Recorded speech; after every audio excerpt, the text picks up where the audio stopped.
Manila, pag may nangyari sa Manila ulan, may nangyari baha, ang sinasabi natin palagi, sinasabi ko sa mga klase ko taga Maynila, dito sa inyo, nag-uulan, no? Nagbaba, dun sa amin sa Mindanao. Hindi kami tinatamaan. But that was decades ago. Ngayon, because of climate change, based on science, sabi nga ni Secretary, based on climate change, and there are two kinds, yung natural and man-made na mga kalamidad, kinakailangan na rin natin harapin yan.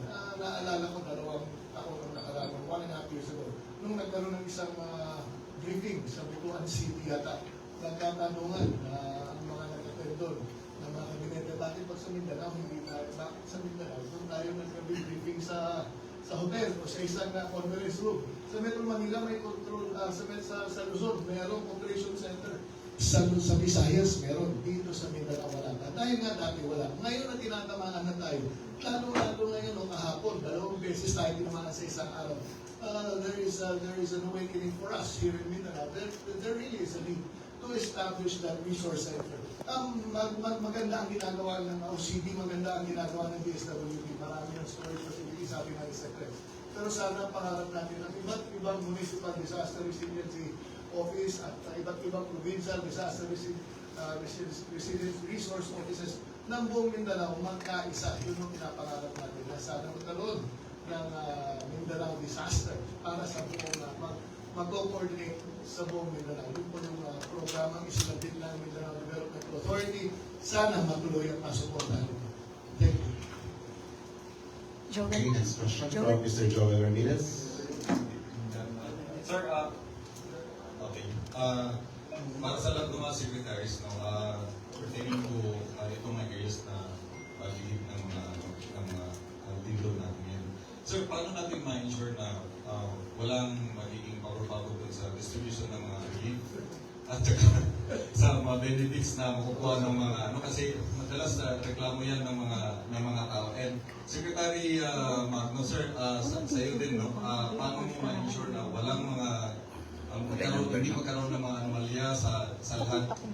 And Secretary Dizon, sir, alam naman ng lahat na gusto ng mga tao na magkaroon ng access na sa bawat projects ng government, willing ba ang place na to provide all the information readily accessible sa public, including po Secretary Angara, kung kayo din sa DepEd, yung mga projects natin, kaya bang i-publish ng DepEd yung mga substandard as opposed schools?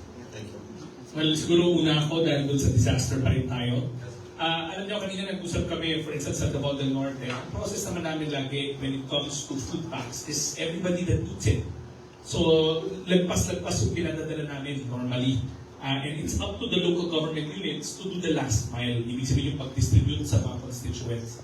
Inaasahan naman natin na nakakarating yan dahil tatandaan natin, mga licensed registered workers rin ang ginagamit ng mga local government units sa pag-distribute. So, may puso yung mga sa pagservisyo yung mga social workers natin. So I trust full well na makakarating yan sa pinakamabilis na panahon sa mga nangangailangan. Pagdating naman sa cash assistance, ulitin ko rin ulit, ang mga registered social workers natin sa DSWD, pati na rin sa mga local government units, ang nagsucertify. And when you say social workers, yan pinag-aralan talaga nila. We can expect the level of professionalism, compassion, empathy na yun ang mananaig kasi yan talaga ang nature ng mga social workers natin. This is when our social workers go to the front line and tell us kung sino ang kailangan ng tulong. Now in the event na feeling nyo merong naagrabyado or merong hindi tama, the grievance mechanism naman ng DSWD is very active. In this age of social media, if you just post on our official social media account, we have a team in Manila in our office monitoring all these grievances para ma-actionan kaagad. Pero ako, sasabihin ko nga sa inyo, we've done it for 2 weeks na kami. Since Typhoon Opong in Masbate, Romblon in Mindoro Oriental, Nando in Cagayan, and now earthquake in Bogo. Ako manahin tayo sa magigiting natin ng mga licensed registered social workers. They're in the front line. They know what they're doing. And when I say social workers, hindi lang sa DSWD, pati yun sa mga provincial, municipal, at city level ng mga social workers natin. Para sa akin naman, siguro nakita nyo naman, hindi sa dahil magkakasama kami dito. Pero itong tatlong ito, isa sa tatlong pinaka-active miyembro ng kabinete ni President Marcos at lahat naman aktibo. Pero sa ganyang katanungan kasi, sa tingin ko naman, sabi nga ni Secrets, ang nakikita niya, lalo-lalo na sa DSWD, yung mga frontliners, mga tumutulong, ito yung mga tao may puso para sa pagtulong. Ngayon, kung meron tayong nakakatulong naman kayo, kung meron talagang kamalian at sa tingin ninyo mali ginagawa, handa ako sa mga aros opisina para sa mga complaints na tinisingin ko na lang din. Last week sa Mindanao Development Forum, sa mga kasama ko mga media na nandito, nilaunch namin yung Mindanao Tracking, Mindanao Tracker, kung saan lahat ng mga ahensyang kasama namin, katulad ng DPWH, kasama ko ang inyong mga opisina doon sa ating pag-launch ng Mindanao Tracker, nandun lahat ng proyekto, status, nandun po lahat, nilaunch namin ito sa Mindanao Development Forum noong isang linggo. So, ito yung direksyon na tinatahak ng administrasyon na ito. Administration that is open to be that is open to transparency. Lahat ng detalye, inutuso ng Presidente, lahat ng proyekto, lahat ng ginagawa ninyo, isa publiko ninyo, buksan ninyo, bigyan ninyo pagkakataon ng publiko na tingnan, a chance to scrutinize and to make comments. At yun na lang po muna. At kung meron po kamalian, pwede po kami umupo at makinig sa inyo. Mabilis lang ang sagot. No? So, yan ang gusto talaga ng Pangulo natin, no? Yung transparency. So, in a few weeks, actually mag-launch ang DPWH ng isang transparency portal na na-anunsyo na namin to kamakailan lang. But itong portal na to will have all the DPWH projects from the last so many years, no? Para makita ng mga kababayan natin and we'll have access to all the documents, the bid documents, the contracts, all of that. No? So, abangan na lang natin, pinapaayos natin ngayon, pero ulitin ko, no? Ito talagang gusto ng Pangulo, kasi wala naman dapat tago ang gobyerno. Lahat naman to public, lahat to para sa publiko and therefore dapat malaman ng publiko ano yung kailangan ng malaman. Alam ko medyo, para sa mga media ngayon, medyo in the past, and until now, no, medyo mahirap kumuha ng impormasyon at dokumento sa DPWH, but sabi nga ng Pangulo that needs to stop and we need to change that. On the part of DepEd, talagang gusto namin yung instruction ni Presidente talagang gawing transparent yan. So, in fact, last month, even before the earthquake, even before Typhoon Opo, meron nilaunch ang department yung Project Bukas. Dati kasi, hindi makuha ng publiko yung school-based information. Ano yung school-based information? Yung mga resulta ng isang school sa mga achievement tests, sa ilan yung school population, ilan yung kulang ng classrooms, etc. So that we've launched that.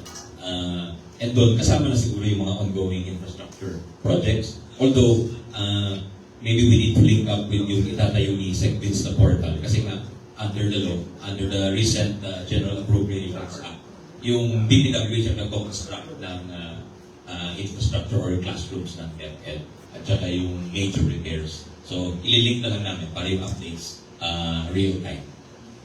Okay, so one last question from Mr. Arman Kelekito. Okay, kay Secretary Angara. Sir, given po na parang medyo disturb po yung mga learners natin from that province, ano po yung kautusan natin from DepEd Oriental para mapatuloy pa rin yung pag-aaral ng ating mga learners? Ang standing instruction talaga ni Presidente is yung safety is number one.